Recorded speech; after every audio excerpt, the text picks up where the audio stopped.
ASO न्यूजमध्ये आपलं स्वागत. स्थानिक गुन्हा शाखाची मोठी कामगिरी. 14 मार्च रोजी संदीप देवराव तानपुरे राहणार नांदुरा देवी यांनी हिंगोली ग्रामीण पोलीस स्टेशनमध्ये फिर्यादी दिली होती की 13 मार्च रोजी रात्री 10 वाजता दरम्यान हिंगोली ते नांदुरा देवी मोटरसायकलने जात असताना जवळा पळशी रोडावर एका काळ्या रंगाची स्कॉर्पिओ गाडी उभी असलेली तानपुरे यांना दिसली व या स्कॉर्पिओ वाहनाने तानपुरे यांच्या अचानक पाठलांगा सुरू केला. खंबाळा गावाच्या फौजी धाब्याच्या पुढे सदर स्कॉर्पिओ गाडी तानपुरे यांच्या मोटरसायकल समोर आडवी लावून स्कॉर्पिओ गाडीतून 2 इसम खाली उतरून तानपुरे यांना जबरदस्तीने गाडीतून टाकून गाडीतील इतर 2 ते 4 जण मिळून तानपुरे यांना लोखंडी कत्त्यानी व पाईपाने मारहाण केल्यानंतर त्यांच्या जवळच्या मोबाईल, 42,000 रुपये, मोटरसायकलची चाबी असा मुद्दामाल जबरीने चोरून नेल्यावरून हिंगोली ग्रामीण पोलीस स्टेशनमध्ये आरोपीविरुद्ध गुन्हा दाखल झाला होता. त्याची तपास हिंगोली ग्रामीण पोलीस ठाण्याचे महिला पोलीस उपनिरीक्षक श्रीदेवी हे करीत आहेत. या गुन्ह्याच्या गंभीर्य ओळखून जिल्हा पोलीस अधीक्षक डॉक्टर नीलाभ रोहन यांनी सदर गुन्हा तात्काळ उघड करून आरोपींना तात्काळ अटक करण्याच्या सर्दाबाद स्थानिक गुन्हा शाखाचे पोलीस निरीक्षक मोहन भोसले व ग्रामीण पोलीस ठाण्याचे पोलीस निरीक्षक श्यामकुमार डोंगरे यांना सूचना देऊन सहाय्यक पोलीस निरीक्षक शिवशंभा घेवारे यांचे विशेष पथक नेमण्यात आले होते. या सर्दाबाद हिंगोली पोलीस अधीक्षक डॉक्टर नीलाभ रोहन यांनी पत्रकार परिषद घेऊन या गुन्ह्याची संपूर्ण माहिती दिली. डॉक्टर नीलाभ यांनी सांगितले की हे गुन्हेगार सराईत गुन्हेगार असून पुणे जिल्ह्यातून हद्दपार असल्याचे प्राथमिक माहिती आहे.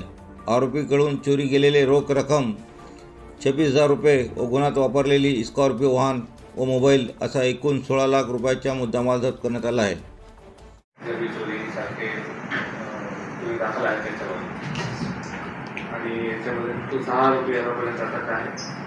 त्यांच्याकडे 9 मोबाईल मिळालेले आहेत ते आणि 26,000 रुपये आतापर्यंत रिकव्हरी झाले.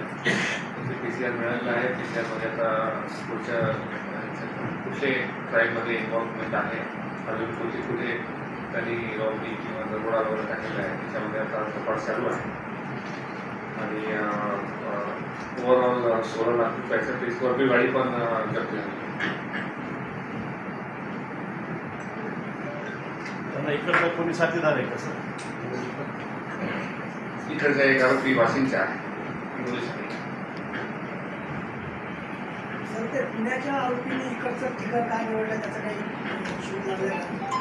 त्याच्यामध्ये तपास चालू आहे. ते पुण्यामध्ये ते रेकॉर्डवरचे गुन्हेगार आहेत, दरोडा, चोरी, चोरीवरचे गुन्हेगार आहेत, त्यामुळे ते फिरत असतात.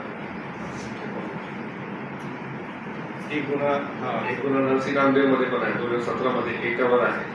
2017च्या दरोडाचे गुन्हा आहे याच्यावर दाखल आहे. याच्यामध्ये आहे तसं ते आता जे आहे ते याच्यामधला जो मेन आरोपी आहे त्याच्यावर 2017 मध्ये नरसी नामदेवमध्ये दरोडाचे गुन्हा दाखल आहे. तर एक आरोपीवर जो मोर देन 25 जवळपास गुन्हे दाखल आहे आणि बाकीचे आरोपी पण गुन्हे दाखल आहेत. आता आम्ही माहिती काढत आहोत काय काय गुन्हे आहेत ते काय. सर्व आरोपी 5 आरोपी पुण्याचे आहेत, पुण्याचे आहेत, एक वाशिमचे आहे. त्याच्यातले जे मुख्य आरोपी आहेत 25 गुन्हे आहेत त्याच्यापैकी काही गंभीर स्वरूपाचे जसं की जमीन चोरी, दरोडा, दरोडा, हो तसेच आहे. अटेम्प्ट टू मर्डर, जबरी चोरी, अशा प्रकारची चोरी, सर्व प्रकारचे गुन्हे आहेत त्याच्यावर. इव्हन रेपचा पण गुन्हा दाखल आहे. शहरामध्ये कातोडा पण चोरी झाली सर, त्याच्यामध्ये पण याचा काय समावेश आहे काही का? आतापर्यंत त्या चोरीमध्ये याच्या सर्वात मिळालं नाही आहे. तपासमध्ये बघू आता इन्फॉर्मेशन वगैरे बघू काय आहे बाकीचे गुन्हे काय. त्याच्यातले जे प्रमुख आरोपी आहेत ते हिंगोलीचे आहे का पुण्याचे आहे? पुण्याचा आहे.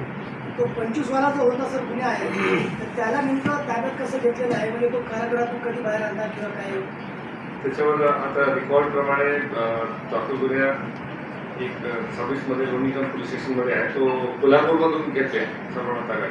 ते सर्व एकत्र होते 5 जण.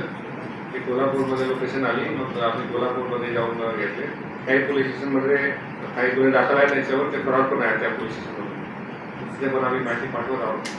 आता आपल्या तपास झाला, आपल्याकडे PCR संपली की त्याच्याकडे पाठवतो.